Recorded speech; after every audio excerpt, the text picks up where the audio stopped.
Mga kaibigan, ayan, kung kayo ay natatamad na magluto dahil sa panahon, ngayon, kung gusto niyo bumili ng mga ulam na pre-made na, kumbaga, dito na siya. So dito lang ito matatagpuan sa, sa IEP cluster.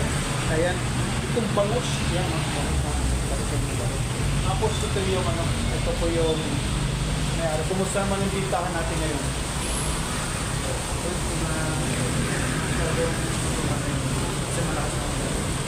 Tapos nagkaroon pa ng ng bagyo. Napakatindi ka. Yung ating mga kababayan, tingo na pag-iingat lang. So dito tayo palagi ko yung ini kasi ito yung kausap natin. Ito yung mismo yung may-ari.